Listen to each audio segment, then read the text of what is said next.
have not lost track of that by any means. In fact, that's exactly what this is for. So what we're attempting to do with this, the entire effort is to take the vision and now implement it into the land use code. Make the land use code a valuable tool in accomplishing your goals and your vision for the community.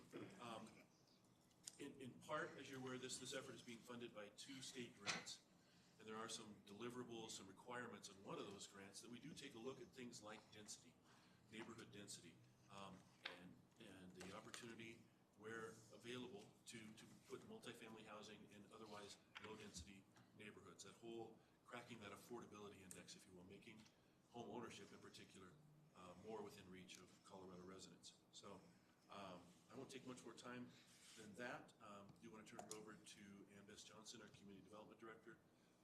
We do have a consultant online, and all of you know Matt, who's from his days working with us on the community plan as well. So let's turn it over to them for further discussion, and then for hopefully a rich discussion with you as we move forward. All right. I'm going to try to talk as little as possible because sharing is not caring. In your packets this evening, you have a very lengthy agenda memo. And that agenda memo is divided into 4 sections. One is just a reflection and history on the master plan process. We spent about 2 years on that. And the master plan was the vision and the values and provided an action plan. We are not going back and revisioning. Everything that's in the master plan is being carried forward into the land use code. The master plan, again, is that vision document. The land use code is a regulatory guiding document. So when a developer comes, we'll tell them what our expectations are and what their flexibility options are. So then you have a section on the grant highlights, the 2 grants, what they were provided to us for, the amounts, and then the deliverables are different, and it's a careful balance between, especially when it comes to accounting, on which work is being funded by which grant. We worked very closely with DOLA to do our land use code update this way so that they could actually give us more robust funding to do what we needed to do. Then there's the land use code alignment, where we're talking about that missing middle. And that missing middle is a term you're going to hear a lot, even on the national news. And that really is for that attainable housing group. That's the individuals that have income between 80 and 120% of the area median income. For a 2-person household, that's for earners between $79,200 and $118,800 a year. We're not talking about affordable housing. We're talking about that missing middle. That scale, and Matt can talk a little bit more about that. That scale fluctuates as you go down in numbers of individuals in your household, and it goes up as you add individuals in your household.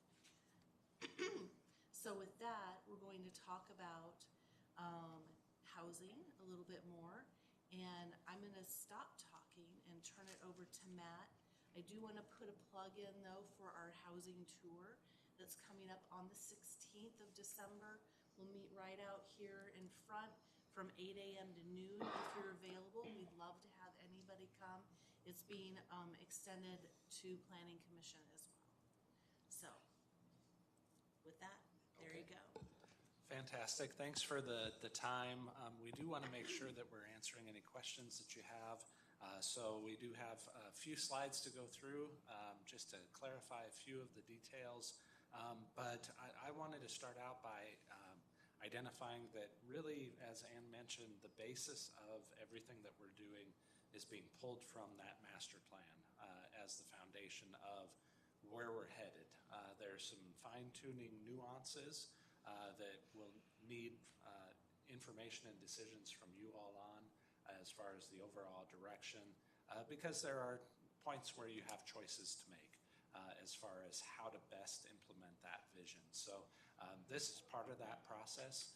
to be able to identify what those options are, present you with the best information possible, and what decisions you might have before you, and ultimately craft that code that will help to build that vision from the master plan into the future.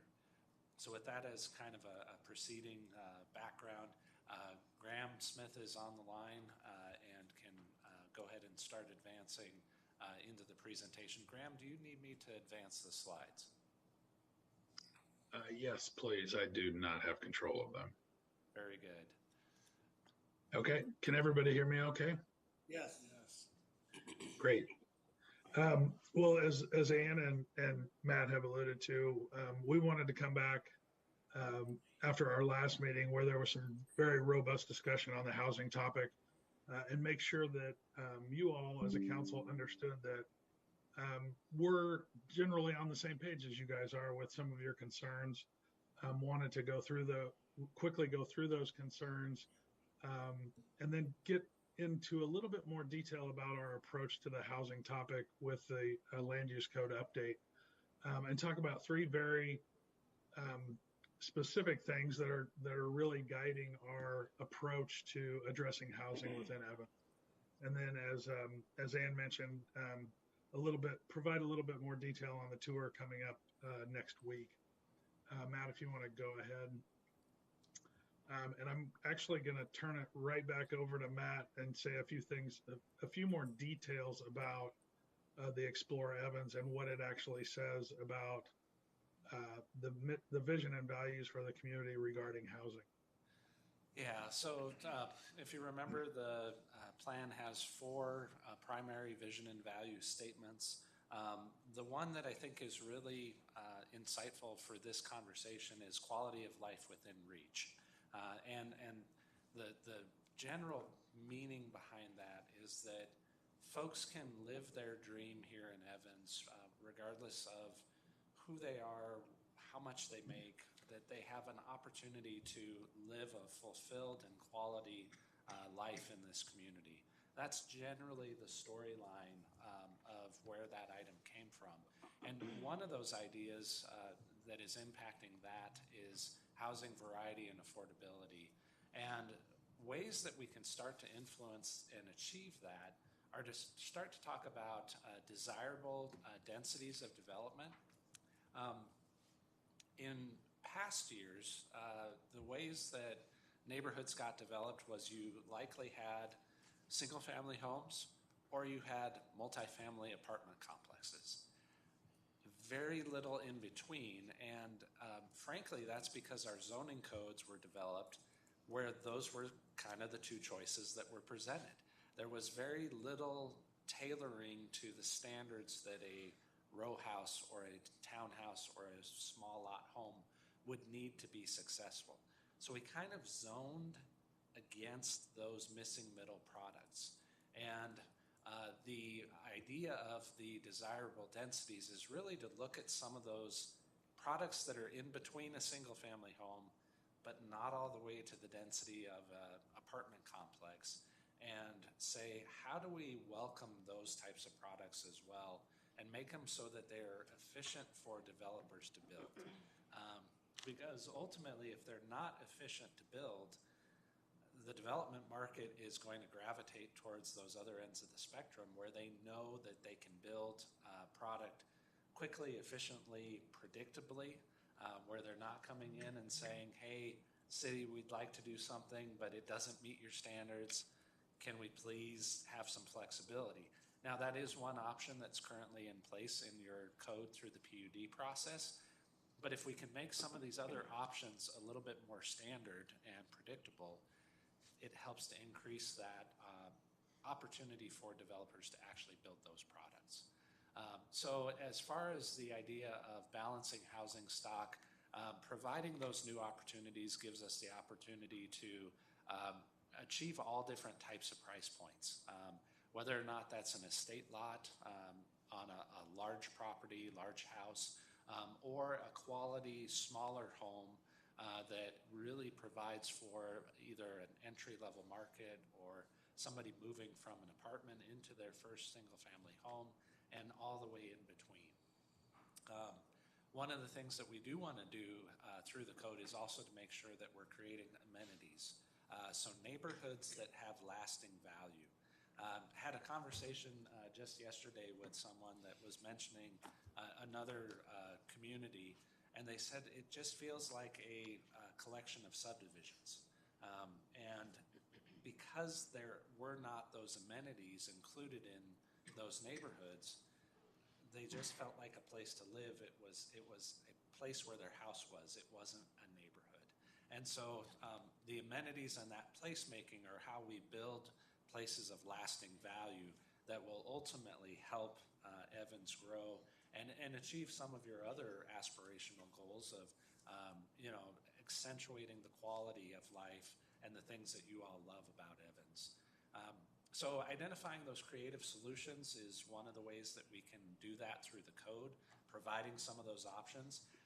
It's not going to, we aren't going to legislative be able to say, developers, you are going to build all of these different types of housing. There still is that market in play of looking at what the value is that folks can afford, looking at what competitors' communities are building. So there is still that market that needs to be addressed and acknowledged that that's a totally other factor as part of this conversation. But as part of the master plan, we identified that Western growth was likely the first path that growth would take, most likely following the infrastructure that's available. And then other key priorities included growth management and land conservation, all of which are touched upon within the development code. Thank you, Matt. So last conversation we had with you all, there were several concerns that were raised regarding housing. And one of the things we wanted to talk about tonight was how we intend to go about addressing some of these things. This is an iterative process that we'll be bringing back to you ideas, code language, and direction for your consideration in terms of addressing these housing issues. But suffice it to say, these are many of the issues that we hear in a lot of communities when we talk about housing in general. When we start talking about missing middle housing as well as higher density housing, these are a lot of the things that we hear as well. So a couple of the ideas that we want to talk to you about in terms of if things get too dense or there are too many people in a location, how do we prescribe things that are more in terms of what we would call gentle density, where it's not a sharp contrast to what the context currently is, but how do we address a little bit more density in a meaningful and well-designed way? Too much traffic. Let me go back real quick. The too many people really comes down to the third bullet item here of lack of property and personal space. And so we want to make sure that there's a variety of contexts and that any housing that happens in the future establishes a context that people understand or is infill or redevelopment within a current context that has been set. So it's not a one-size-fits-all housing product, as Matt alluded to. It's not a one-size-fits-all lot size. There's many different pieces to the variety of housing that we would propose or hope to propose for Evans. Another concern that was raised was too much traffic. Again, trying to identify those specific contexts where different housing types might be appropriate, and trying to code and plan for the location of those density, those different types of density in different locations. So where we have a single family neighborhood, we want to make sure that we're doing single family predominantly in that neighborhood as things occur, as development and redevelopment occur. Where we may have a higher capacity arterial roadway, or we may have a different context of density of development, we want to prescribe or allow or enable multifamily to happen. Maybe it's something smaller in terms of row houses and townhomes, but it could also be an apartment complex or a small apartment building.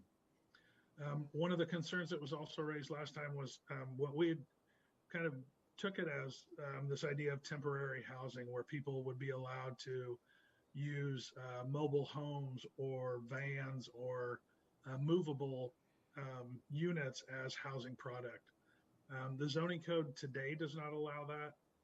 The new zoning code will not allow that. Any housing type that would be prescribed in the zoning code would have to follow the same building codes, the same construction standards that a single family house or a multifamily housing complex would have to follow. So the idea of temporary housing really isn't going to be present in the zoning code, the land use code.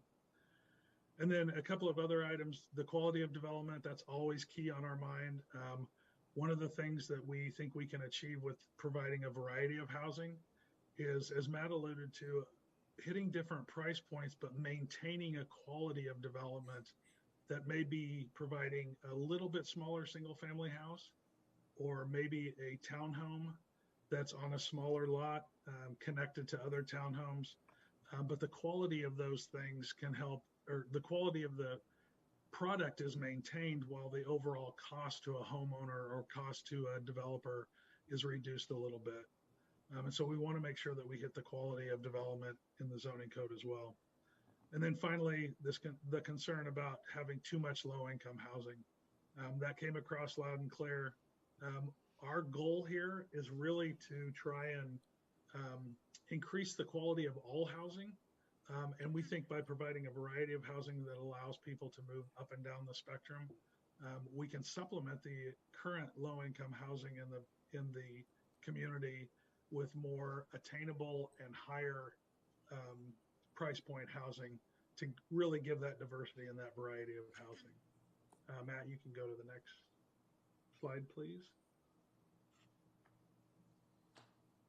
And so our approach to the housing is really these three things that I alluded to at the very beginning, which is how do we establish a variety of housing?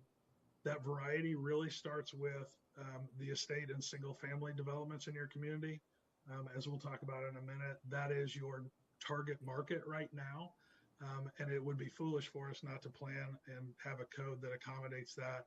And not only the way it does, your current land use code does now, but actually improves the opportunities for more estate and single family housing in Evans.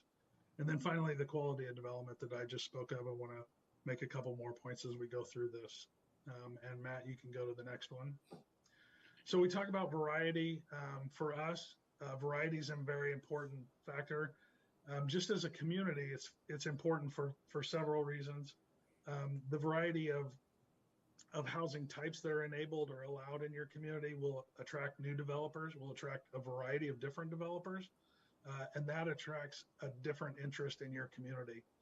Providing different housing types, housing products will attract different folks to your community at all price points. The second point is having that variety or allowing that variety of types of housing in your community allows you to continue to build your community, continue to grow your housing stock as the market changes. So unfortunately, none of us have control over where that market is going. And sometimes it's somewhat hard to predict. But if we enable a variety of these different types of housing from estate lots to single family, to multifamily, to townhomes, that allows the community to respond to that market. Third, the city has made significant infrastructure investments in growth and in development, redevelopment, and allowing these different varieties really starts to leverage those utility costs, those utility expenditures that the city has made to allow a little bit better return on your investment as we consider some of these other products, taking up less land, taking up less infrastructure to service some of these units will allow you to leverage those investments a little bit better for your bottom line. Along those same lines and leveraging those costs that you've already invested in the community, that allows developers as well as homeowners to reduce their cost of living. Matt spoke about the vision or the value of the value of quality of life in Evans. And so reducing the cost of living can allow a variety of folks to live in your community, from the estate and single family all the way down to townhomes, to multifamily, and to rental units, making sure that we maintain that quality at all those price points. And then finally, similar to responding to market change, it also allows you to compete with your neighboring communities. as Matt said, if you're not providing a product that is appealing to a certain piece of the market, or you're not enabling that, the developers and the community and the purchasers, the homeowners will find those products in other communities, and they'll go there. So we want to make sure that we're keeping Evans competitive in the region, or making you all more competitive in the region. And so it's not about taking any development that you can get, but the land use code, when we talk about housing, is really about raising the quality of all housing, raising the quality of the neighborhoods that are being built in the community. And we think we can do that through the right regulatory standards within the land use code. You can go ahead and go next, Matt, please. So when we talk about variety, I've mentioned it a couple times, but we're really talking about everything from single family, including estate lots, to what we would call more traditional neighborhood lots, which most of your community is built on now in terms of housing, and some small lots, which you also have in your community already. And really what we're trying to do as we go through this variety, whether it's single family, townhomes, multifamily, is we're trying to bring the code up to a point where we're enabling and we're allowing the things within the code that already are occurring in your community. Matt and Ann alluded to the PUD process. Some of these products that you're getting are good things for your community and things that you all want to see. We should be enabling those to happen without the PUD process, but where there's special things that you all want to see in your community that require maybe a larger community benefit, then that PUD process might be appropriate. So as we look at some of these different products, we think that variety can do a lot for your community, and as we said, make kind of that business case for attracting new developers, attracting new residents, and those benefits to the community. Go ahead, Matt. So one of the things last time that we talked about was this idea of attainable or workforce housing. And so after our discussion last time, we went back and really started to think about, who are those housing products for? Who are we as a community trying to attract to Evans? And so we started running some numbers on the idea of attainable or workforce housing, and started to compare it to some of the folks or some of the occupations in Weld County in Colorado, and some of their wages. And as you can see here, and as Ann alluded to at the beginning, we're really not talking about the affordable spectrum of housing. We're really talking about the attainable housing, which is, for Weld County, that AMI or average median income sets at about $99,000 for a household of four.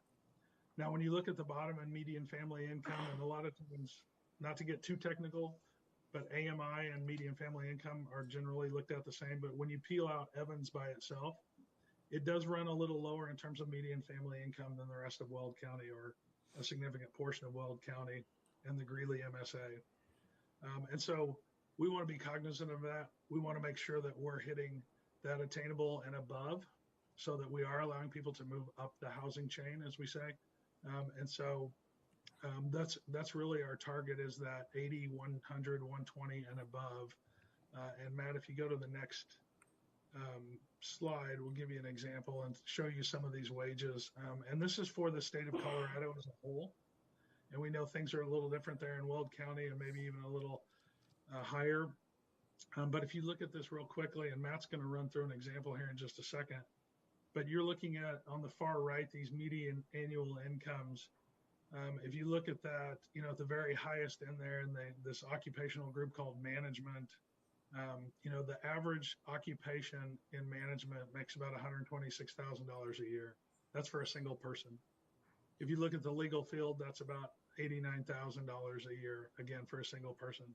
And you start to come down that scale, you look at education, instruction, teachers, and library workers, that's about $50,000 a year per person. Protective services, police, fire, those types of things, about 50,000. And again, this is a statewide average, so there's some play in here. But if you start to think about these things as a household of four with two wage earning parents, you start to look at teachers, you say you have a household with a teacher and a fireman. That's $100,000 a year. And if you go back one slide there, Matt, that falls right at the 100% attainable number for a household of four at $99,000. So I'll turn it over to Matt here to give you a little more concrete example on the next slide. Yeah, so things have changed in the housing market here in the last couple of years pretty dramatically with the interest rates changing and house prices ballooning amazingly over the last 18 months. So what we wanted to do was to illustrate kind of how this missing middle really plays out in a family, a real life sort of circumstance. So picture a household with two incomes making around $60,000 each. You would be at about 120, 118,000. So that would be at the top of that AMI at about 120,000. To be defined as not having housing burden, so too much house for your income, that basically over 30% of your income, if you have that going towards your housing, generally that's a rule of thumb that you are cost burdened for housing. So generally folks want to stay under that 30% just to make sure that you have money to pay for everything else that goes on in life. So if you're trying to hit that 30% mark, with the interest rates in 2020, so 2 years ago, and the market, that household of two income earners at $60,000 each would be able to afford about a $540,000 home without exceeding that 30% house burden. So At that old interest rate. At that old interest rate. So that's 3.5%, which is long gone. But just looking at some housing prices in Evans today, 3-bedroom, 2-bath house, 2,700 square feet. This is on the market right now, was at $420,000. It was last sold in 2018 for $300,000. So you can see the massive increase in price since that time as far as the acceleration. Fast forward to 2022 with the interest rates at 6.4, 6.5%. In order to stay at that 30%, cost burden of not spending too much of your annual income on housing, the house that you could afford would be about $380,000. So, that's a much smaller number. So in addition to the interest rate reducing your purchase power and the market having increased so substantially, in order for somebody to get into a home that previously could have bought a $540,000 house, which is a fairly reasonable, product, now they're looking at something that's about $380,000, which, looking again at the market, you start to have some options of what people can choose. They can either choose a single family house on the top. That's an example from Greeley, built in 1943 for $340,000. It's a 2-bedroom, 1-bath, single family house, 684 square feet. So that's significantly less house, and you're buying an older product because, frankly, I'm not sure you could build a 3-bedroom, 2-bath, single family house as we have on the other example today for that 340, 350 range. It's just not possible in today's market. The other option that folks in that circumstance would probably look at is getting a newer product that's maybe an attached product. So a townhouse, something a little bit more recently built. This one is $325,000, 2-bedroom, 2.5-bath, 1,300 square feet. So it's really about providing those choices of, do we want to try and find single family at all costs, which means that we would have to start building cheaper single family to try and achieve that price point that folks can reasonably afford? Or do we start looking at providing alternative options that are different configurations of housing that would allow folks to get into a higher quality product, but maybe just a different configuration with new construction? So that's really kind of some of the dynamics that we're facing today. And it reinforces the fact that, as Graham was saying, we want to make sure that we're providing a code that is flexible to the market. Because in 2020, building single-family homes probably was working for developers because the market was there.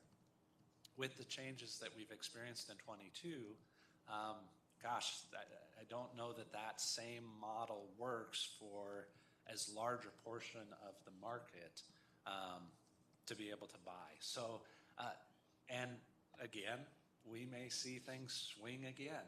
We just don't know. But the good thing about providing a code with a lot of options is that you're not trying to second guess the market. You're providing all of those options that can work in a variety of circumstances. And ultimately, quality of life within reach means that folks have an option to live here in Evans in a quality product that really matches their needs, and kind of letting them make that decision as to what's most appropriate for them. So this is a lot of information, and there's quite a bit of data. I'd be happy to answer maybe any questions, or do you want to, Ann, should we finish the presentation? Okay, we'll go ahead and finish the presentation. We can come back to this if you'd like. We've just got a few more slides here, and then we can open it up. But this is something that we presented last time, and really when we talk about variety of housing types, we really start, as I said earlier, with the single family product, meaning estate, and a variety of even single family products, because that is your largest market. That's the demand right now in Evans, and we certainly can't ignore that demand.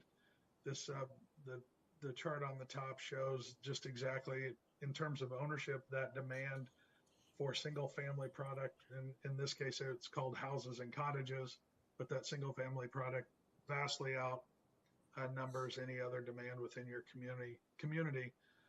And so that ownership type, which establishes that stability in your community, is focused on that. The renter type, which really starts to establish those folks that can move up through the system, is really focused on a lot of different types. So again, providing that variety of types in the right context is what we want to strive for. Go ahead, Matt. Graham, can you clarify where these numbers came from as far as the demand? Yeah, so this is from the 2020 census, and it's from the American Community Survey. Great, thank you. Yeah. The American Community Survey is the Census Bureau's decennial census. So with regard to single family and estates, you've got the tools there now to allow this.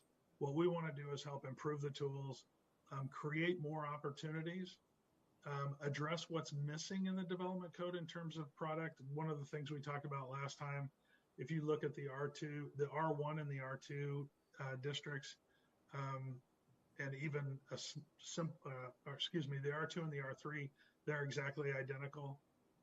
And R1 has just a small nuance on open space. What we want to try and do is, as Matt alluded to, is enable that variety within the single family product as well. So it could be a state, it could be a neighborhood lot, it could be a smaller neighborhood lot, but it needs to be in the right context and fit into the existing context or the existing development pattern, or establish the new one as you grow, as the community grows. Matt, you can go to the next. And Graham, if I could just clarify this. So when you have the dimensional standards, the setbacks and the lot coverage all being identical, that is keyed towards a single family house. When you have a 25-foot minimum setback, that's for a single family house. That's not for a townhouse that might have a front porch and a couple of steps down to the sidewalk. So as a developer, I would look at that and say, I can't build a townhouse efficiently because the standards don't really allow that. So That's one of the things that we'll be looking at, is to make sure that we're providing these standards so that they work for the development market, tailored to those individual products. Right. Thank you, Matt. I'm not sure why the graphic's not showing up here, but one of the things we did want to clarify, there it comes. One of the things we did want to clarify with you all is last time there was a few comments made about ADUs and the desire not to have ADUs. But in talking with the staff, we're discussing the introduction of an ADU consideration back in May of this year, in terms of addressing the issues that come with ADUs in terms of parking and things like that. And then the way that ADUs might happen, either attached to an existing unit or within an existing housing unit, or as a carriage house. And so we'd like to get some clarification on whether this might be the ADU might be an appropriate housing type with the estate lots potentially, but maybe not in a neighborhood. So we'd like to get a little more feedback from you on that as well when we have some discussion. And then Matt, if you go ahead. The final point we want to make is we do want to focus on quality.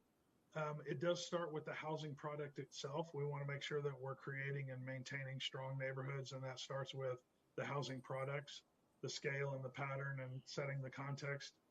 But it also focuses on the neighborhoods in total. And so with the housing product, as I stated earlier, some of the things you're getting are just minor tweaks to some of your zoning standards, your development standards that are requiring a PUD process, which is not efficient for a developer. And in terms of the PUD benefits to the community, there's really not enough teeth to allow the community to see any benefits from that. So we want to take a look at that. And those things that are desirable in the community, let's enable those to happen more efficiently. Where the PUD process is necessary, let's make sure the community is getting some benefit from that. So we can do that with all different housing types and encourage those different things to happen. Go ahead. And then finally, looking at the neighborhoods in total, not only do we want to focus on the housing product, but we also want to focus on street design, streetscapes. How do they support the neighborhoods? How do they support connectivity between neighborhoods? We also want to look at parks and open space standards. One of the things we like to do is try and tie where we are promoting density or more housing units in an area. How do we offset that with park and open space? So it's not just building density everywhere, but being thoughtful about requiring parks and open space, or even lot open space where density is being achieved. And then finally, the amenities within a neighborhood that really start to define the uniqueness of any neighborhood. And then I might let Ann or Matt talk a little bit about the community tour coming up. So December 16th, Friday, we'll be touring through some neighborhoods. All of these pieces fit together, and it's important to experience them in context. And so we'll be touring through some neighborhoods, walking through some different products as far as walking around the neighborhoods, and being able to see how some of these different elements that Graham mentioned previously fit together, and kind of seeing some of these different configurations. Some of them are relatively new. It's amazing how many different configurations the developers can come up with these days. But just to be able to see how they fit in, how they blend, is really an important thing. So we will be visiting Harvest Park, Bucking Horse, and Rigdon Farms, and specifically looking at the missing middle types of housing and kind of how they've materialized and grown and changed over the course of time. So definitely excited to be able to take folks out. We have actually, at AIRS, have done this a number of times with communities, and it really is an eye-opening experience. So I'm definitely looking forward to helping answer any questions that you might have during that tour, and giving you kind of an idea of what types of development this type of code could enable. So any other details on that? Okay. So with that, I think we are ready for questions. All right, great, thank you. I'll start online with Councilmember Neal, if he has any questions or comments, but I see he kind of disappeared from his seat, so he may not yet, so I guess we'll come back to him. Any questions, comments? No ADUs. I mean, ADUs are really handy when you're in California and you need to have a vacation spot for people to, rent. But here we don't have big spaces and already dealing with people living in the backyard. It's really kind of something that we probably shouldn't be promoting. So in May, council discussed ADUs in the estate zone district only, and we actually have had requests from people in Neville's Crossing or a mother taking care of a disabled child, or actually grandmother taking care of a disabled grandchild, or, mom and dad moving in before they have to go to a retirement community. And so that was something that council actually did direct staff to investigate, is ADUs in estate only. So definitely want to hear from everybody. I was thinking if we did those estate only, because I don't see where we would fit it on half the other properties that we have. So that one I'm still good with. I feel a bit better after this session regarding the discussion and specifications and everything that was brought up. I just would like to see some more. I know what we have coming down the pike. I'd like to see some more of the bigger houses, and I know like shopping and things like that would draw more people here, possibly more schools eventually. I'm not saying right now, but yes, and I'm sorry I can't go next Friday. There's only 2 people in my office, and I'm the only one there that day, so I can't make next Friday. I'm sorry. So what's the estate definition? 1 acre, a certain square footage of land? What are we going to define estate as? Well, our current code states that estate is a minimum of 13,000 square feet. So it's So not even an kind of acre. close to a quarter of an acre. Yeah. That's in our current. That's small. So But it could be a basement, it could be a garage. An ADU is not a large, separate, single-family home. It's supposed to be accessory, which is often, many communities will say accessory is a 600 square foot unit, or it could be a 400 square foot unit, but it cannot overtake the primary dwelling. Okay, so when we say accessory dwelling unit, I've got pictured in my mind that someone has a tiny house, a small shed in the back, where they've converted into a one-bedroom, with a bathroom and a kitchen and everything. So, I mean, I think that garages, converted garages, basements, that kind of thing on such a small portion would probably be acceptable. But, having a second house, a second dwelling, actual dwelling on a lot that small is a little much. I agree with that. I think that we may need to look into that in the future, or maybe even consider a specific cap on the lot size, just because of density for the density purposes. But I think for me, I do like what I'm seeing. I unfortunately was on Zoom, so I couldn't really hear too much and was not feeling well. And so when I know that we brought up impacted parking and whatnot, and what I want to see, because I hear about all the ideas, but for me it's more like solution based. Like, how are we being creative in providing those types of varieties, but really solving the issue in hand. So for example, like when we see, like right now, I know that one of the biggest things, granted it's not suited for Evans, but there's those transit kind of like the multi-use kind of apartments, but they're close to transit, that kind of concept. So it's like really providing the type of housing for Evans based on what we have, because then you have legacy infrastructure that you have to think about. There's so many components, and those are the questions that we're not raising. And that's for me, I kind of, it's hard for me to really stand behind something when I don't hear those things. Because again, we have to think about the maintenance, we have to think about all sorts of things. And if we want to provide for a specific AMI, affordable housing, are we taking care of the areas that people within that range already housed in or not?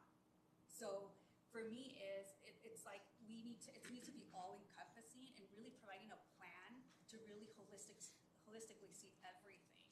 And so as we continue to move ahead, really thinking about that as well. And then, Like mixed-use housing, a 24-hour building where you have the retail or commerce on the first floor and you have some apartments on the second.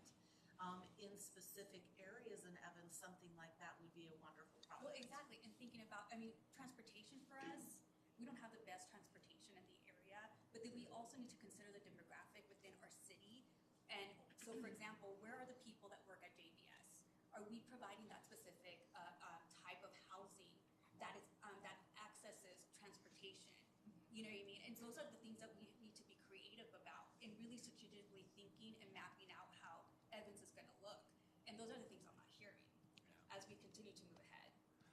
If I could maybe address a few of those items, I think the key thing is that we're moving away from a one-size-fits-all code approach, because what I'm hearing is it might be okay in this circumstance, probably not okay in this circumstance. And if we do a blanket that says, yep, we're going to allow this everywhere without limitations, we're going to run into problems. And that's kind of where I'm heading. Yeah. Because then it becomes a policy issue. Right, Code issue. right.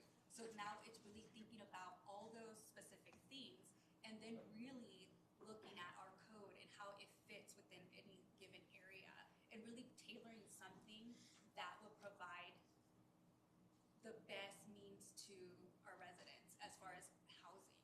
Because right now, we don't have that. Yeah. You know, and there's a lot of ideas out there, but they don't fit within our community. But that was something that was brought up too with master planning is transportation. That is part of it. So I'm sure they've got to look at that when they do the housing, because we did have people want more biking, more walking, more other bus transportation. So I'm sure they've got to play with that overlay of those two. No, definitely. And it's just plugging in the specific type of communities or housing within those specific things, you know, and I just marrying want you to them know it's together. out there. No, yeah, definitely. But marrying them together, it's just, I think, you know, as we move forward, we need to start having those discussions about, you know, kind of what we're doing and having, again, creative solutions and really thinking about all of that. Let me, Fred's hopped back on. Fred, do you have anything that you want to, questions, comments? No, I think that kind of covers it. I'm always concerned that when you start building additional things like this, that it's going to turn into just another rental property. All right, thanks, Fred. So that, yes. I think, go ahead. Sorry. I have a small question here.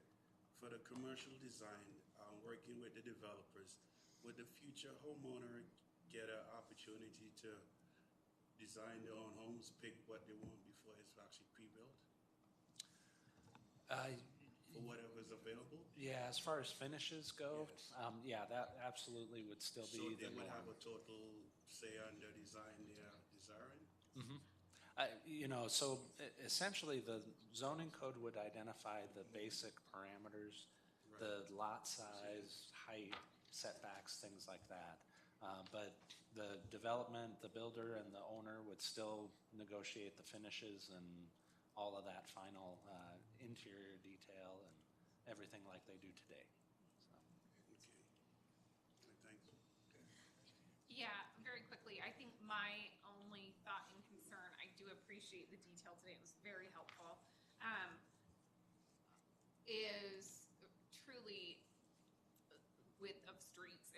So going back to Tusk concept of Tuscany is great in that I think we do really map out all of the needs. We have the row houses and townhomes and apartments and single-family homes, and it meets that need very well. And I appreciate that about the neighborhood, because I know, like, my neighbor started in a row house, and then when she was ready, she bought the house.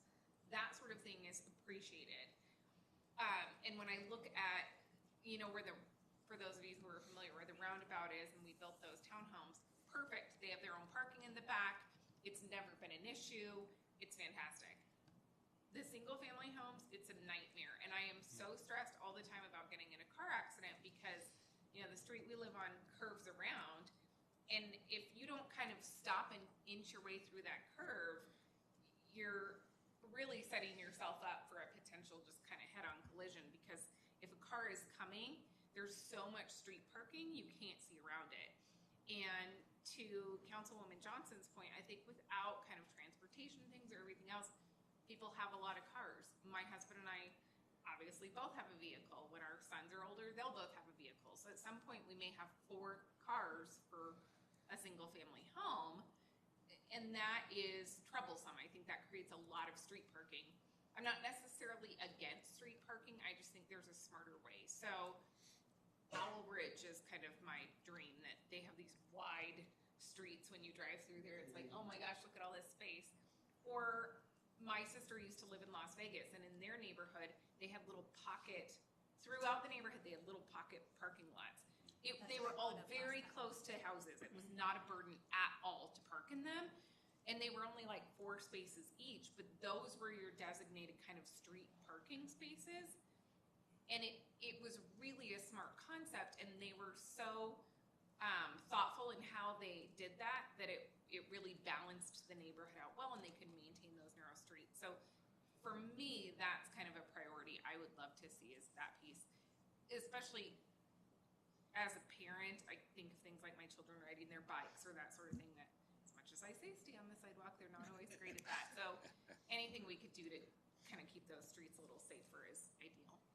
I do agree with that. So that's, last meeting, I did bring that up, the small, like, overflow parking lots. Those are the creative solutions for me. It's like, when I think of those things, it's like, if I want, I mean, granted, I'm gonna say what developer comes in, but if I were to think of a developer, it's that kind of creative developer that says, we have it, I think they also know there's an issue with homes and like the costs and whatnot, and really having a developer that thinks about those things and thinks outside the box.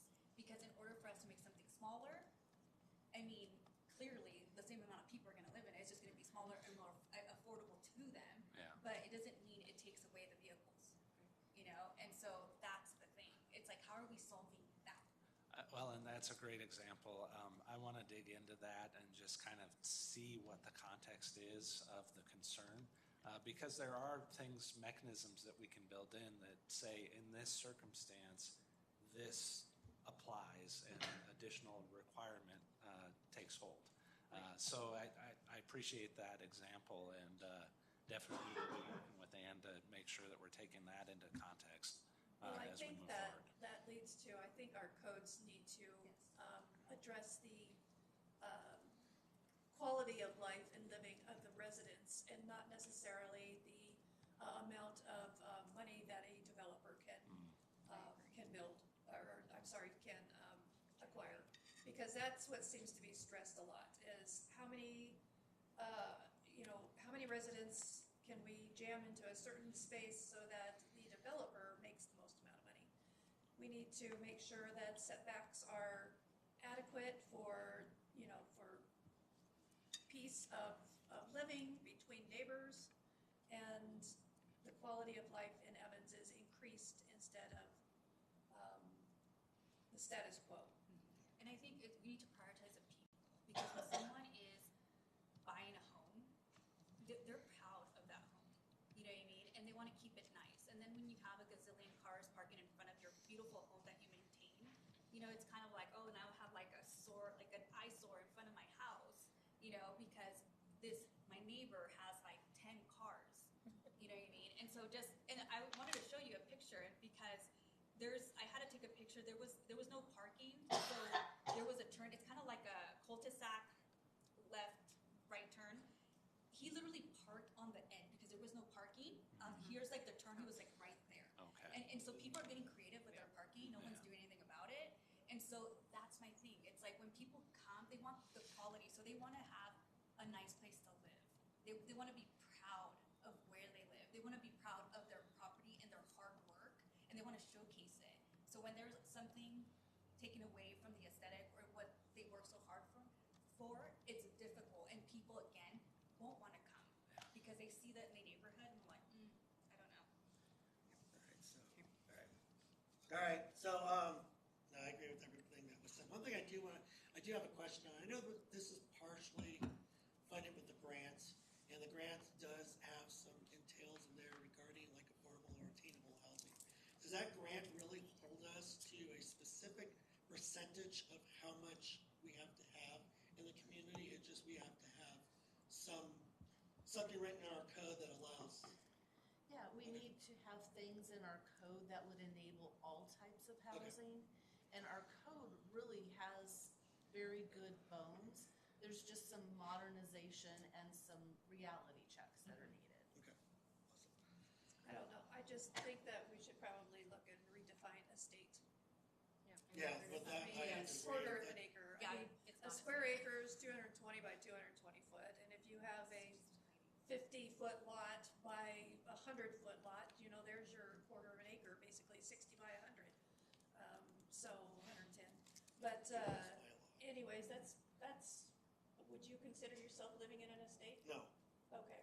that's what I was saying. That's almost mine. That's Yeah. not an estate. Yeah. Because we have this kind of similar type of house. That's definitely not an No, estate, I mean- in my opinion. No, the state, More like Neville's Crossing, where. Neville's Crossing, an acre, Yes. Yeah, Yes, So they have about an acre.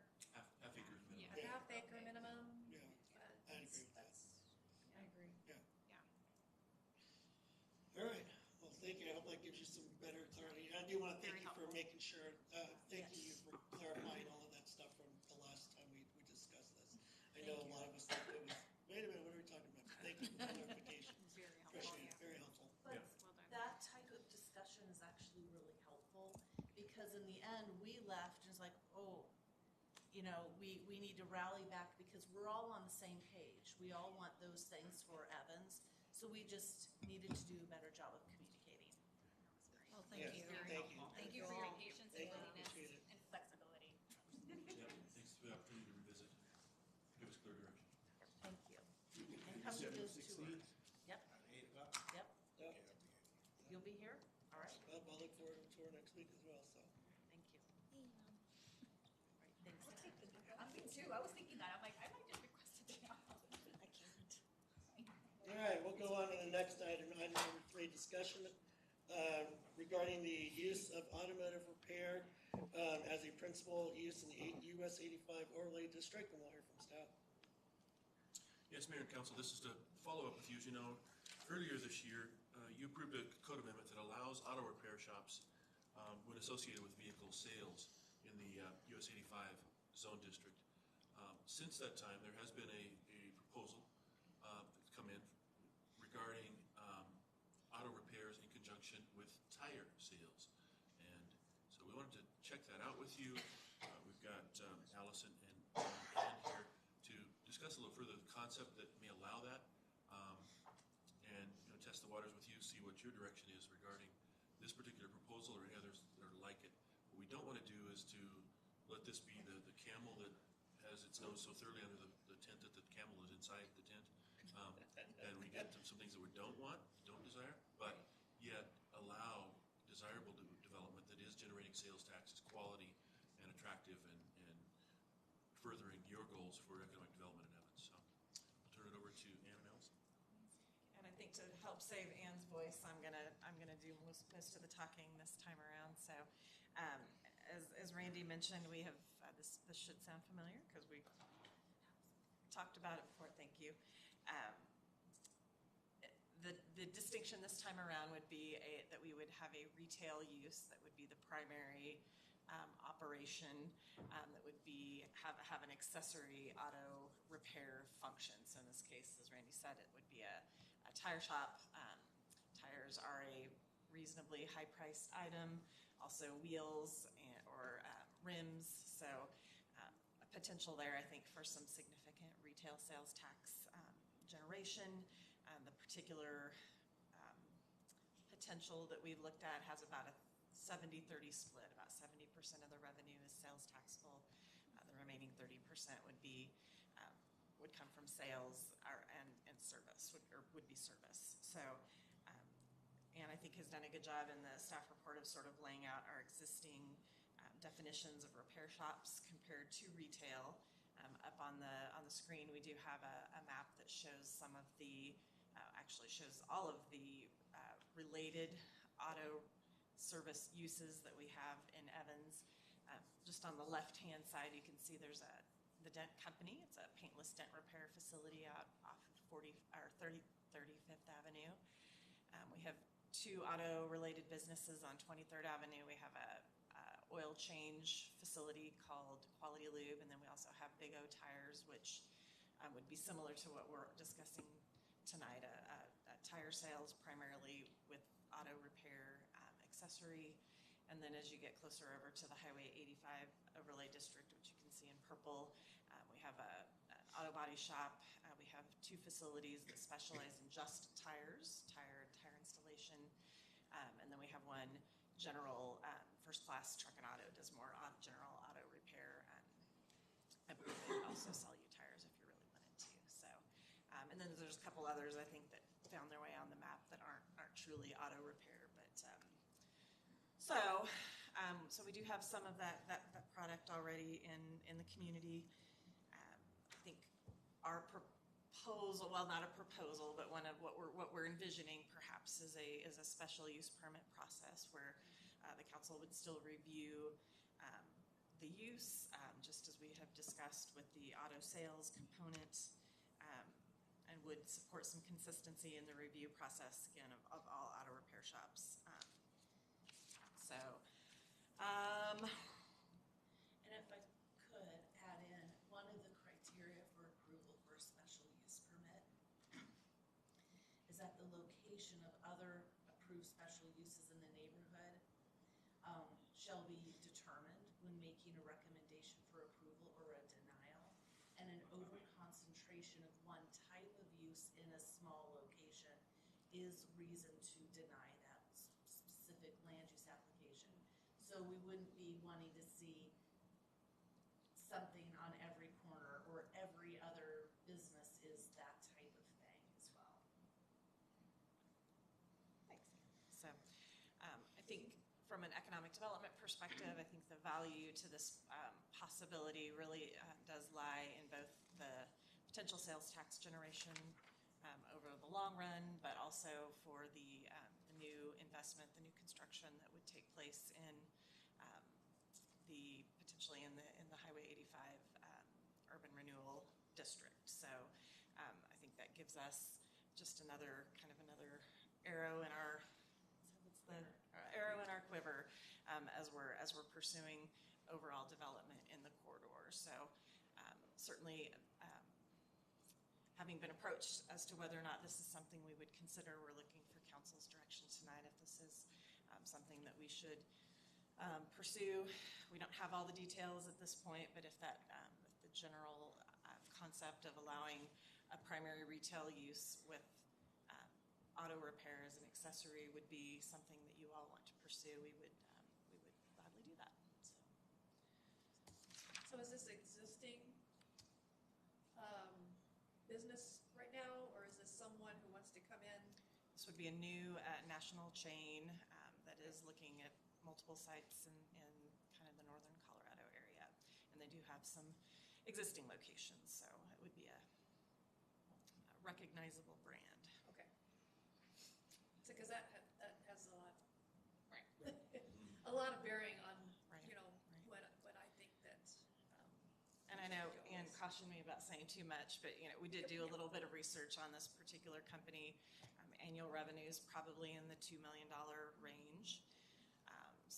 And building values somewhere around the $3 million. So is there a proposal to have a new building? Yes. Okay. Yep. So It would replace or in a empty lot? It would go into an empty lot. Okay. Sorry, Fred. Do you have any questions, comments? No, I'm fine with what's being said. Thank you. Anybody else? Just real quick, I know I'm gonna sound really stupid, so it's okay, laugh. When you guys were saying auto sales, in my head, all I'm thinking is selling a car. I wasn't thinking the parts, the tires, whatnot. So right now, if they sell tires, they can't install them as well? Well, Like if say we we had consider someone that, already if we there. consider that auto repair, no. In the 85 overlay district, that would be true. Wow, Yeah, okay. yeah. But you could also buy your tires and go find someone else to put them on for you, I suppose. That's too much work. That'd be too much. So, okay, you guys clarified a lot for me there. What we're talking about is buying tires and then And having them an installed. alignment Right, with it. right. Yeah, That or didn't alignment. click in my Or head though. Maybe they because- didn't buy the tires and they need to get a flat repair, or Right. they need to get the tires rotated or something. That does not involve See, to me, purchasing. that's maintenance, that's not auto sales, and that's why my brain Well, wasn't. that's why we're talking about, that's part of the repair though. Exactly. Well, because currently, yeah, we said auto repair is okay in conjunction with auto sales. And now what we're saying is let's pick that up a little bit and make the auto repair also accessory to retail sales. Got it. And to be clear, if this was okay and the next person farther down the street decided they were going to do something similar, but maybe not as desirable, Mhm. that we would evaluate it on a case-by-case basis. Right, we would take that criteria F5G into account of how much do we really need? You will see a special use permit application each time. Right. Thank you. Sounds great. Personally, I think it'd be fabulous to have something new and shiny and attractive in this corridor, so. Totally Yeah, agree. agree. I think that gives us the direction that we need, and I would anticipate that we can bring more details to you in the next meeting or two, so. Perfect. Thank you. Awesome. Thank you. Well, that was easy. Okay, the next stop will be a code amendment, proposed code amendment coming to you on your regular meetings. Thank you. Thank you. All right, next item, consider 2023 city council meeting schedule. Guess I'll turn this over to our city clerk in just a moment. It's that time of year where we turn our attention to the 2023 calendar. Every year, there are a few questions about your meeting schedule we want to pass by you, get your preference. Sometimes that includes conflicts with annual meetings like the CML conference. This year there isn't a conflict with that since they moved CML later in the year. But there are a couple other things that we do want to check in with you on, and I'll turn that over to Julie to discuss with you. Thank you, Randy. Mayor and City Council, so looking at our 2023 perspective meeting calendar, we ran into 3 dates, 2 of which we really need your consideration on, and the third is just housekeeping item. The first one is July 4th. Our normal meeting, first meeting for July would be on July 4th, which normally we would move that to July 3rd. Going back and looking at some historical years where the meeting fell on July 4th, there was no meeting on July 3rd based on the proximity to the 4th of July holiday. However, if you choose not to move forward with a meeting on July 3rd, that would leave almost a month in between city council meetings. So we're looking for your direction on whether or not you would prefer to have that meeting on July 3rd, or if you would prefer to eliminate that meeting altogether due to the closeness of the 4th of July holiday. The next meeting would be August 1st, which is our National Night Out. Generally, we move that to the Monday before, which would be your July 31st date. If you opt to have a meeting on the 3rd, you'll have 3 meetings in July and 1 in August. So we're looking for direction on that as well. And then the last date of mention is November 7th. It is National Election Night, and at this point in time, we are not anticipating any type of coordinated election with the county, and therefore don't see a need to typically move that one to November 6th, but still looking for your direction. Fred, do you have any thoughts?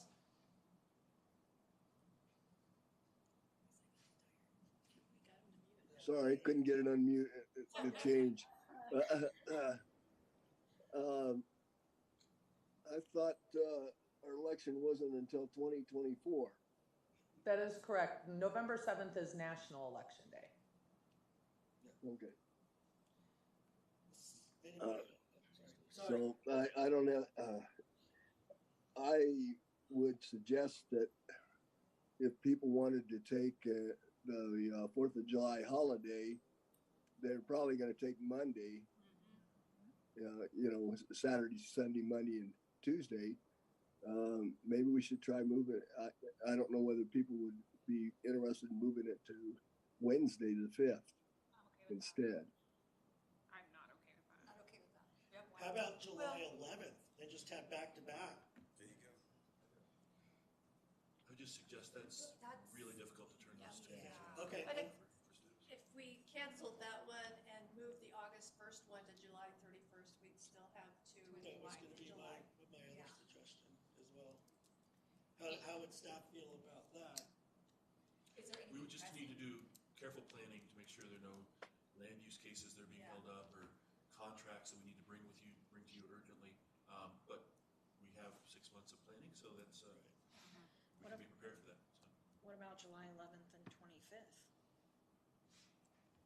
You would still have back-to-back on the 31st. Yeah, you still Well, have that. that's what I'm saying, like, could we take out the 18th and do July 11th and 25th? That'd give us 2 in July. But I and think by then- charter, we have. Then we got the August. Until we run into August. Right, but what I'm saying is the 25th Yeah, one we in July would be the first August one. You know what I mean? Oh, I see what you're saying. Yeah, that's what I'm saying. Yeah, I think, I'm just offering it. I like the idea of just canceling the July 3rd meeting, to be honest. So we're a family of campers, so we go camping a lot that time, and I think there's a lot of people that the 3rd would be a challenge. My issue with the 5th is that our neighborhood tends to be big supporters of the 4th of July, as does the neighborhood in Greeley next to us. So while our Wonderful. team does a fantastic job mitigating that, it's not always the case of our neighbors. And it tends to be a late miserable night, so the 5th tends to be a pretty miserable day in my book. So I would prefer not to have an evening meeting, just selfishly. That's pretty challenging. The problem with moving it, once again, totally selfishly, is I have very set dates that I have meetings, so that I don't know that I could be in attendance at other Tuesdays. Like other Mondays I can plan. It's a little bit difficult when it's back to back. They're different. It's just my piece. So what happened, let's see, I'm just thinking, everybody jump in here, so I kind of like the idea of maybe the August one being the 31st, the 18th and 31st, or what happens if you do August 8th and 22nd? And get rid of the 15th. Well, I would just caution against moving too many.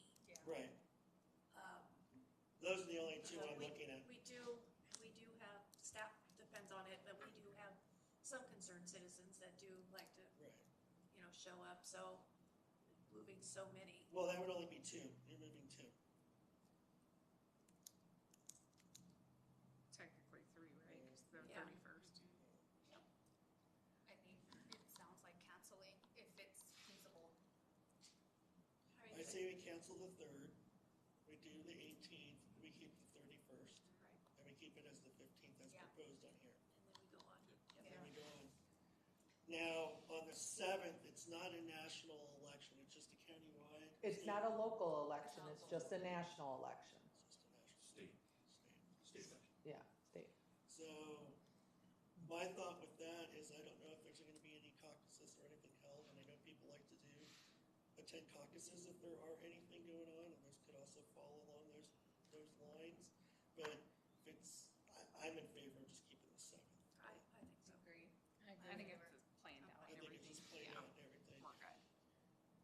I think on the national elections, it would be a different story, but this, I would be okay with it. Agree.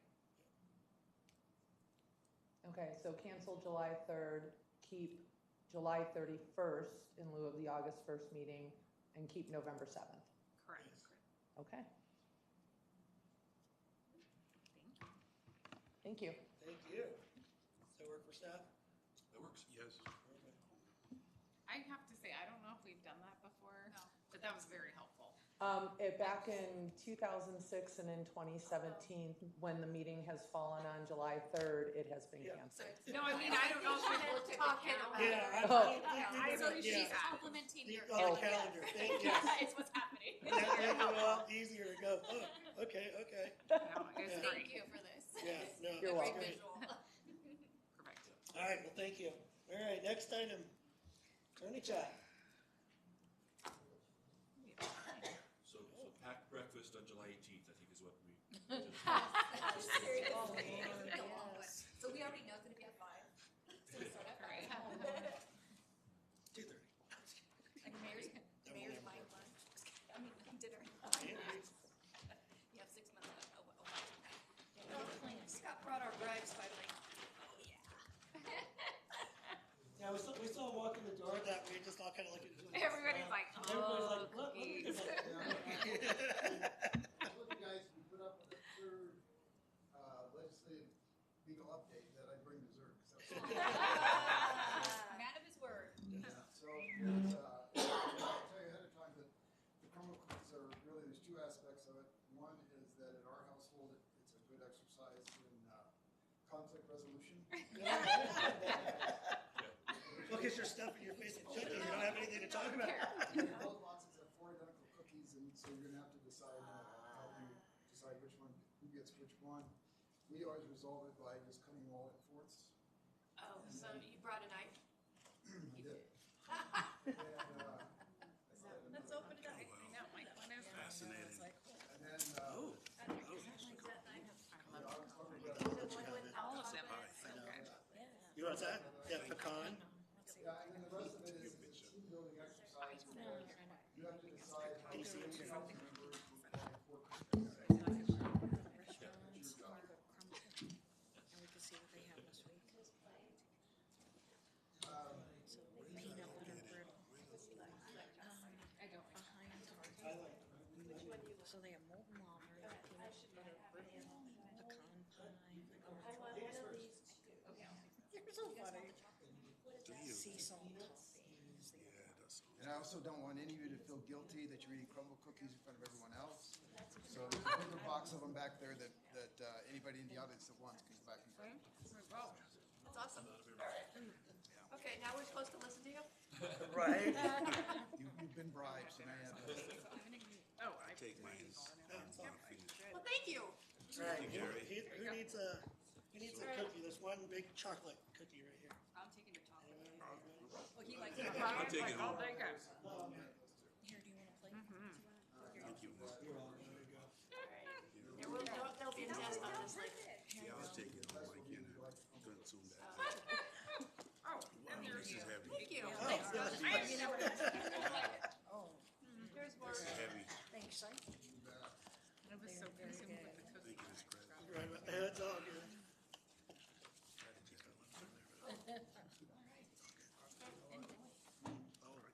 All right, so last couple of times we've talked about legislation that affected the city of Evans and municipalities. And this time we're gonna talk about court cases over the last year that have affected municipalities or could affect municipalities and in particular the city of Evans. And I've given you a handout. I've numbered each of the cases so that if you have questions, we can go back to them and talk about them. Or feel free to ask questions as we move along. The first group of cases have to do with the First Amendment. And the first case has to do with whether you can censure fellow members of the council. I'm not suggesting anyone should ever use this case. I can think of a couple of our municipalities that they might think about using this case, but this is not one of them. So essentially what happened was that you had a board member, and first he got into these direct verbal confrontations with the other board members. Then he did some indirect sort of aggressive things. He contacted the media and charged other board members with ethics violations. He set up robocalls to the constituents of other board members saying how bad they were. He even hired a private detective to follow one of the board members around and conduct surveillance on him. And if the board didn't agree with him, then he had a tendency to just sue the board. So originally they reprimanded him and said, stop doing that. He didn't stop doing that. So they eventually enacted a censure that had penalties that said you're not eligible for positions on the board, and we're not going to pay any of your travel expenses that we are to other people. So the board members sued, said you can't do that. I'm just exercising my First Amendment rights. And the Supreme Court went all the way to the Supreme Court. The Supreme Court looked at it, and usually the Supreme Court looks at cases like that and says, here's the law. And based on this law, here's our decision. This case is not based on any legal authority. It's based on historical practices of elected bodies. And what the Supreme Court said was elected bodies in this country have long exercised the power to censure their members as a matter of historical practice, not legal precedent. So you can do it. The court made two other points, though. A, it has to be a pretty extreme case, like this one was. And B, otherwise, the court just reminded elected officials of that you must be able to take criticism and keep speaking. So, again, not recommending censure.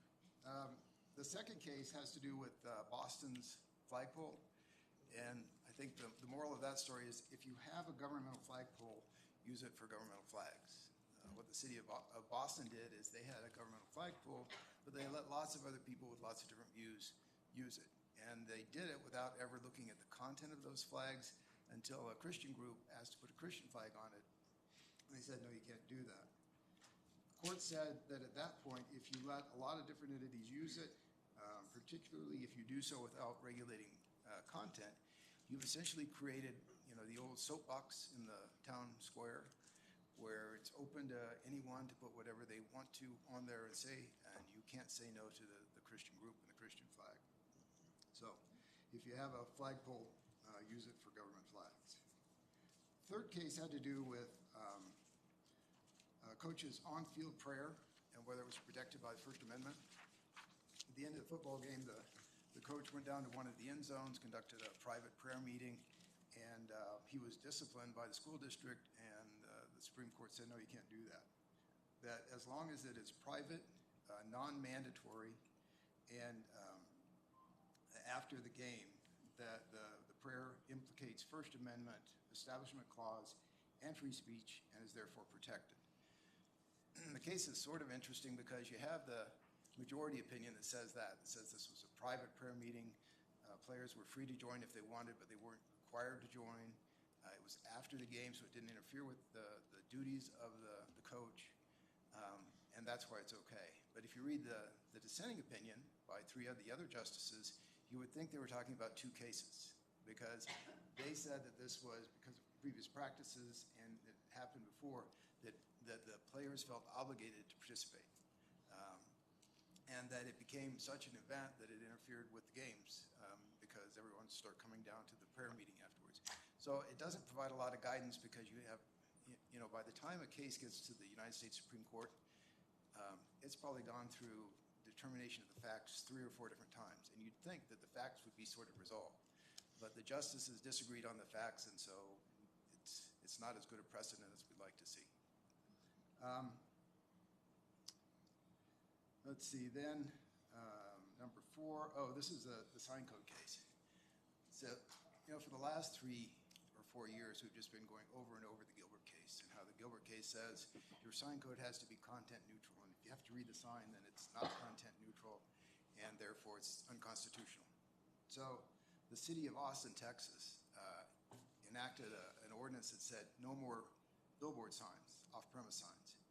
And they said, it applies to everyone. So a billboard company sued them and said, you can only determine if it's an off-premise sign by reading the sign. If the sign is located on Al's Barbecue property and it advertises Harold's Barbershop, then it's off-premise.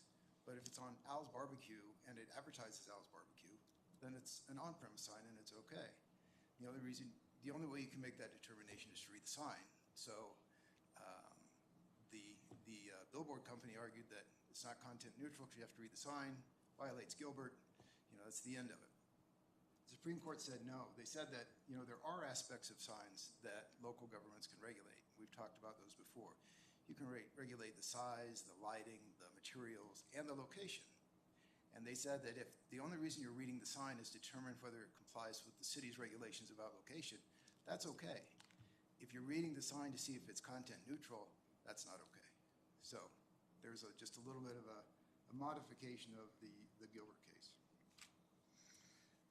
Case number 5 is a case out of the 10th Circuit.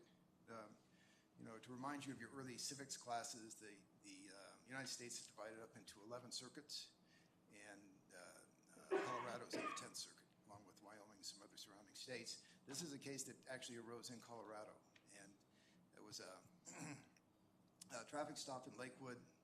A YouTube journalist was trying to take videos of what the officers doing what officers do. And one of the Lakewood officers, first he stepped in front of the YouTube journalist so that he couldn't film the incident. And then he shined his light in the camera to try and make it more difficult. 10th Circuit said that in this circuit you can't do that. They said that as long as what you're trying to do is film police officers doing their duties in the public, and you're not interfering with their ability to do that, that the public has a right to take those types of films. Let's see what the language was that they used there. They said that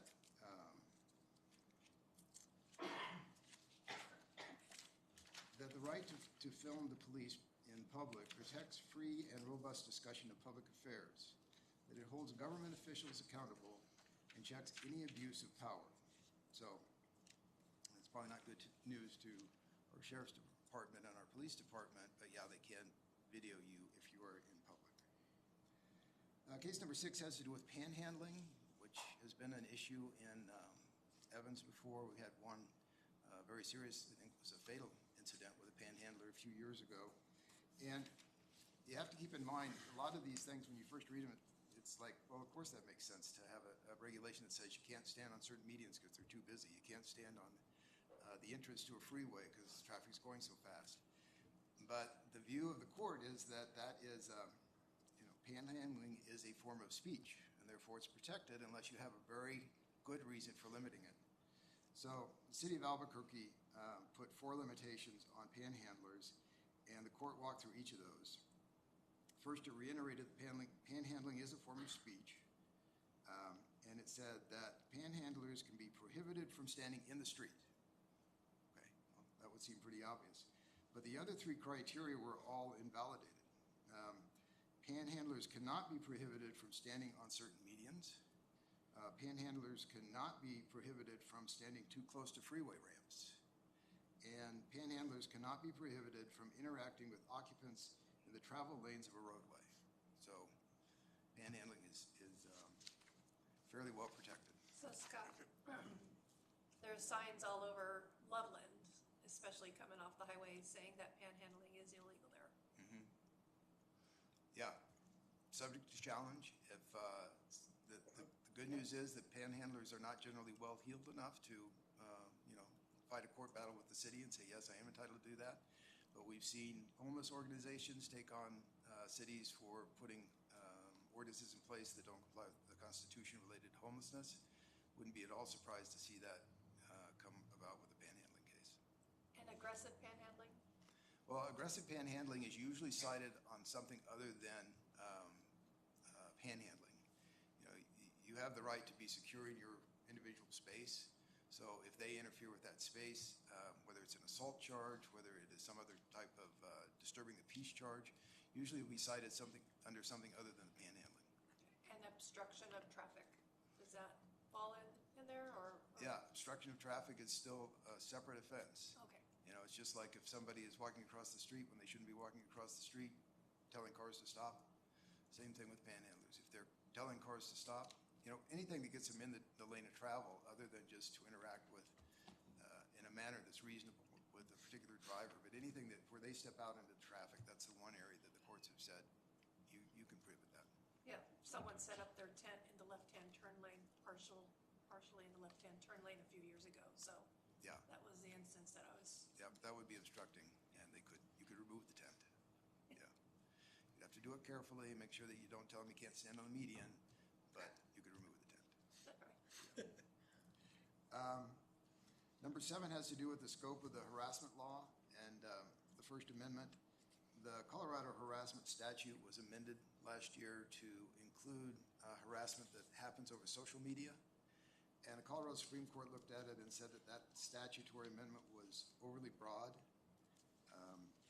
They said that it was what could happen is that much legitimate communication could be restrained by the statute. Like if you gave a negative restaurant review, that would technically violate the statute. Or if you raise public issues that are legitimate, communication may be intended to alarm or provoke, and under our system, it's okay to communicate politically things that alarm or provoke. It's kind of hard to reconcile with some of the early case law that says you can't yell fire in a crowded theater, because that's arguably intended to provoke as well. But in general, they said that you may be able to regulate harassment over the social media, but this statute was just too broad, and it would have picked up too many things that it shouldn't. Beginning with case number 8 are some governmental immunity cases. The first one is the Mavis case out of Boulder. So there was a gap.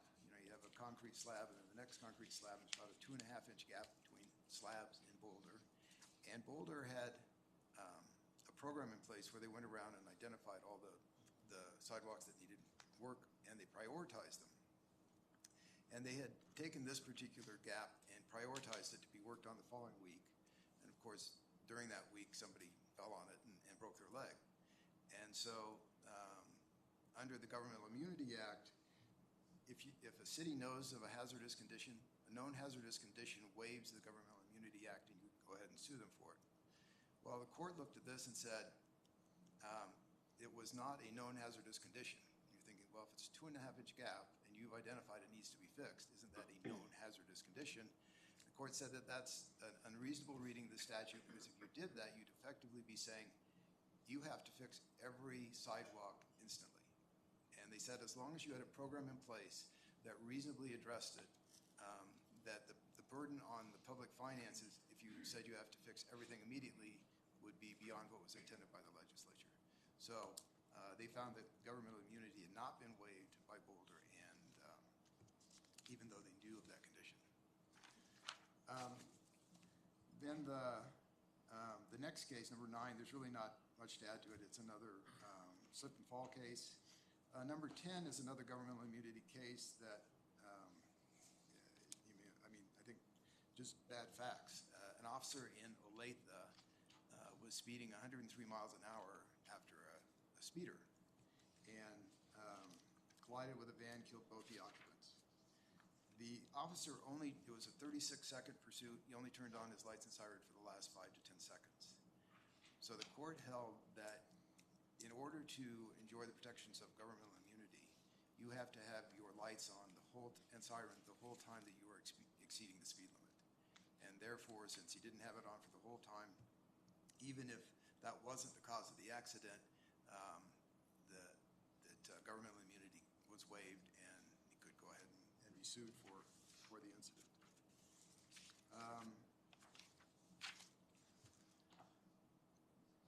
Number 11 is just kind of a reminder case. The city, it's actually the CU, was held liable when they mopped the floor and didn't put out a wet floor sign, and somebody fell in a stairwell and broke their leg.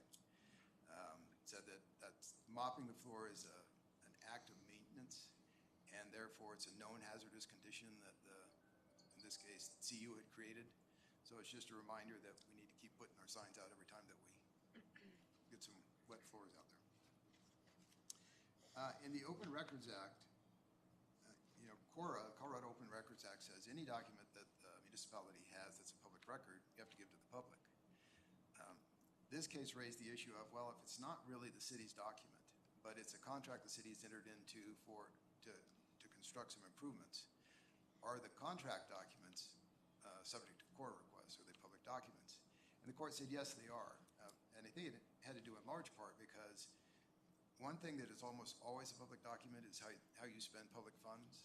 And since these related to the expenditure of public funds, they were deemed to be public documents. But the case really goes even beyond that and says that if it is a document that the city has or has access to, then they may have to produce it under CORA. And where that raises concern sometimes is you get, a proposal, an engineering proposal that may have some protected information that the engineers don't really want to share with everybody else. They came up with this great design. We generally warn the engineers in those circumstances that you're working on a public project and whatever you submit is likely to be a public document. But there is still language in the Open Records Act that allows you to protect what's technically a trade secret. So if it's, unique enough that it constitutes a trade secret, then the city can still say, no, we're not going to provide it.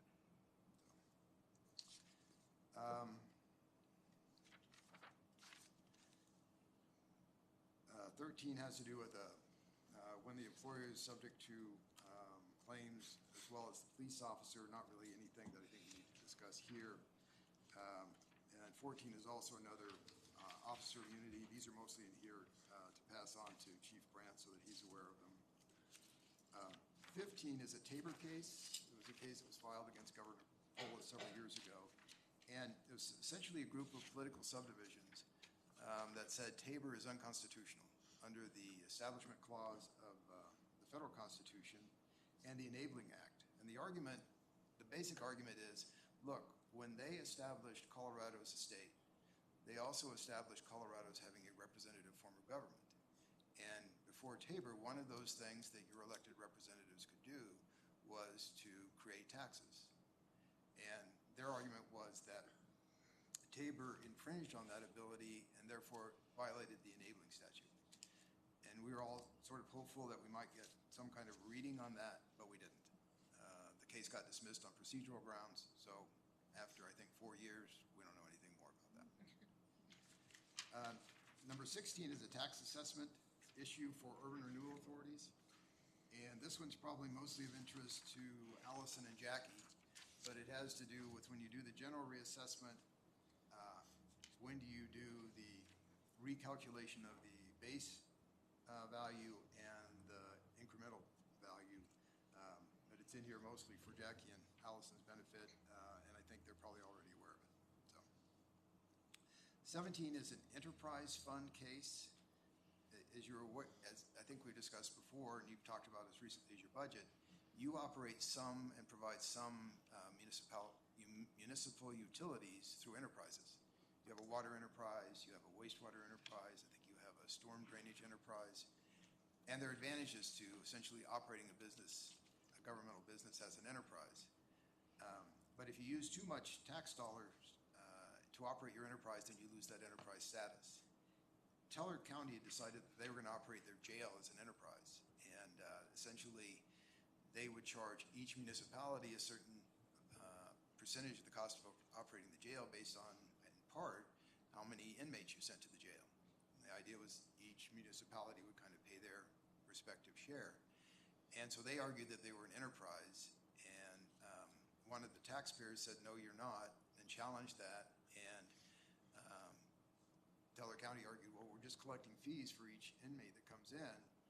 We're not collecting a tax. And the Court of Appeals said, no, that's really not true.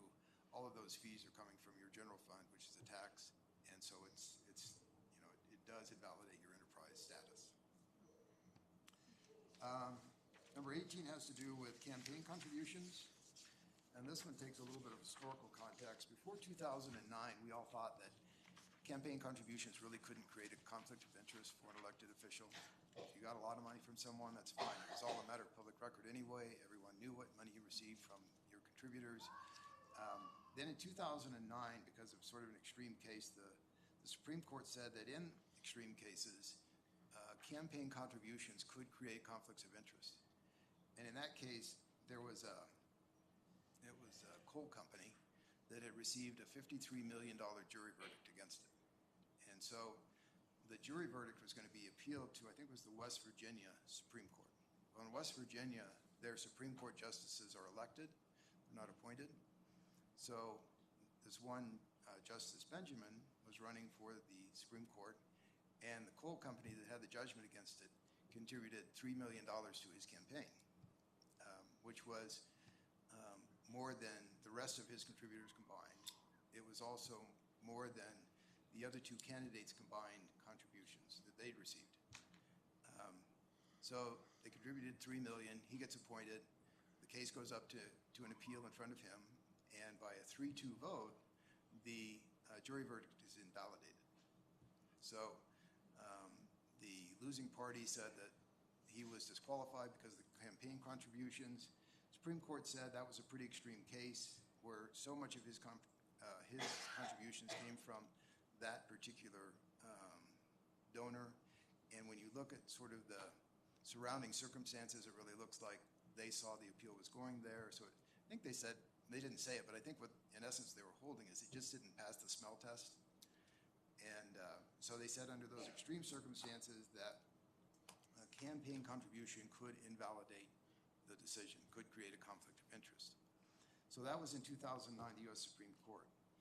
This case was decided this last year, and No Laporte Gravel presented that issue to the Colorado appellate courts. Can a campaign contribution disqualify an elected official from making a decision in a quasi-judicial matter?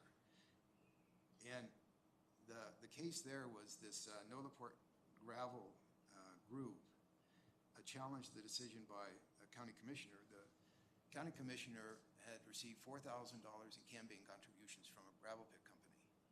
That was about 7% of the campaign contributions that he got. Then he gets appointed or elected to the county commission. The gravel pit comes in front of them on a gravel pit permit application, and by a 2-to-1 vote, the permit's granted. So the opponents challenged that and said, based on what the Supreme Court said about campaign contributions, we think his created a conflict of interest. The Court of Appeals said no. I mean, we're talking about apples and oranges. This is a 7% contribution for a total of $4,000, not an 80% contribution for $3 million. And given the time between the election and the vote, they said it didn't create a conflict of interest that would prohibit the county commissioner from participating. And then there are just a couple of miscellaneous cases. Number 19 is one that probably is only of interest to this elected body, not any of our other municipalities. And it has to do with who owns the mineral interests under rights-of-way. You guys get mineral royalties under lands that the city owns. There is a presumption that if I own a piece of property and I convey it to somebody else and it abuts a right-of-way, that I convey not only up to the right-of-way but to the center line of the right-of-way. And the question was, well, if I'm conveying, an interest that includes the mineral interest, does the mineral interest also go to the center line of the right-of-way and belong to the underlying landowner? And this was actually 11th Avenue over in Greeley that was the subject of the case. And the court said it's the same thing. The gravel or the mineral interest, if the conveyance doesn't say otherwise, is deemed to go to the center line. If they specifically reserve it, then they can do that. But otherwise, you own to the center line if you're the adjacent property owner. And then the last one the last case really isn't anything that affects Evans, but just so you know, something, an appellate case affecting Weld County. Well, I guess there were two of them.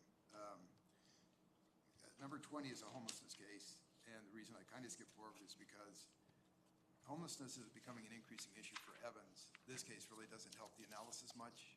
All it said is that when Denver did its sweeps, homeless sweeps, it got sued for those, and it settled that case. And then another lawsuit was filed over the same sweeps, and the court just said that was all resolved by the settlement in the first case, so they dismissed the second case. So it doesn't really give you guys any guidance on homelessness. The last case is one that was filed by Weld County, and really it's mostly just because of its local flavor. The Weld County Commissioners challenged regulations from the Colorado Air Quality Commission regarding volatile organic compounds from oil and gas operations. The Court of Appeals said that Weld County can't sue the state commission because Weld County is a subordinate agency. I'm sure they'd like to hear that.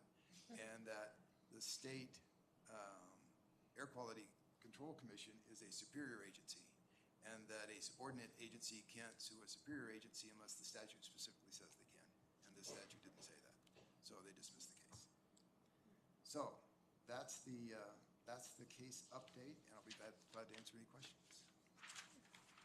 Does anybody have any? Right?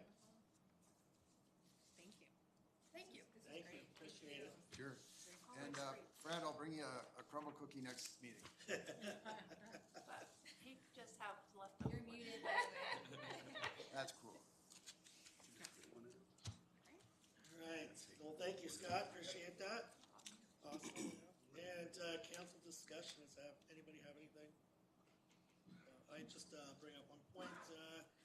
Last MPO meeting, we had elected Commissioner Scott James to be the chair for going into 2023, and council member John Mellon from Loveland as our vice chair. So it flips every year for Will County to Larimer County. This year it was for, coming up for 23 was Weld, so, and then I'll flip back for 24, so. Other than that, we got 4 minutes and then we'll get started unless anybody has anything else. All right.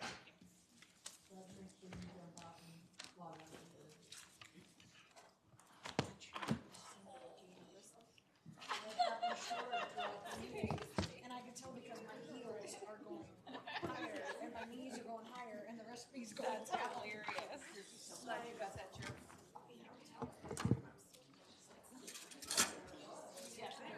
Yes, okay. We'll get started at 7:00.